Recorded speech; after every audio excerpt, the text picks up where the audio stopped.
हमें तो अपनों ने लूटा, गैरों में कहाँ दम था, हमारी कश्ती भी वहाँ डूबी जहाँ पानी बहुत कम था। नमस्कार, आप देख रहे हैं न्यूज़ यापा। मैं उज्जवल शर्मा आपके साथ। राजस्थान में दरअसल सचिन पायलट के साथ ऐसा ही हुआ कि सचिन पायलट ने जिसका साथ दिया उसने ही उनके साथ गद्दारी की या उन्हें ठग लिया। दरअसल सचिन पायलट के नाम पर चेहरे पर जब सरकार बनी तो अशोक गहलोत मुख्यमंत्री बने। अशोक गहलोत ने सचिन पायलट से उनका हक छीना और उसके बाद न जाने क्या क्या छीन लिया। अब बात की जाए अशोक गहलोत की, तो अशोक गहलोत ने सरकार का दुरुपयोग करते हुए सचिन पायलट की जासूसी की। वो जासूसी शब्द का इस्तेमाल हम इसलिए कर रहे हैं कि सचिन पायलट क्या कर रहे थे, क्या नहीं कर रहे थे, सचिन पायलट कहाँ जाते थे, किसके साथ जाते थे, इन तमाम बातों पर मुख्यमंत्री अशोक गहलोत की तरफ से निगरानी रखी जा रही थी।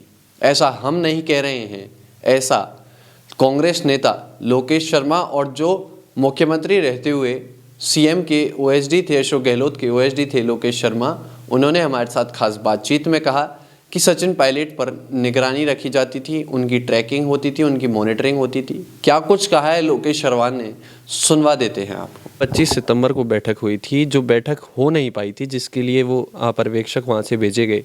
क्या वो भी एक बड़ी वजह बनी कि कांग्रेस यहाँ 69 सीटों पर सिमट गई? नहीं, वजह तो देखिए, मैंने पहले भी इस बात को बहुत स्पष्ट रूप से कहा कि 25 सितंबर की घटना पूरी तरह से प्रायोजित घटना थी।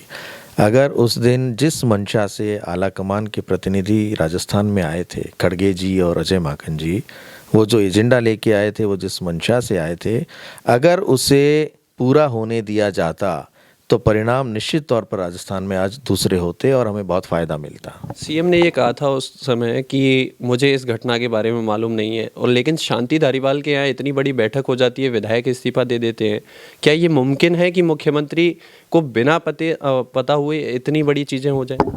इसीलिए तो मैंने कहा कि सब कुछ प्रायोजित था, जानकारी में तो था ही सभी के। एक इंटरव्यू सुन रहा था मैं, जिसमें आप कह रहे थे कि सचिन पायलट पर निगरानी रखी जाती थी। ये निगरानी क्या किसकी ओर से रखवाई जाती थी और क्यों आखिर सचिन पायलट पर ये निगरानी रखी? वो तो जब सरकार के ऊपर संकट आया, और ये बहुत नेचुरल सा प्रोसेस है कि कोई भी मुख्यमंत्री जिसको ये आभास हो या जिसको ये इनपुट मिले कि सरकार खतरे में हो सकती है या ऐसा कोई प्रयास किया जा सकता है, तो निश्चित तौर पर वो सारी मॉनिटरिंग करवाते हैं, सर्विलांस पे लेते हैं।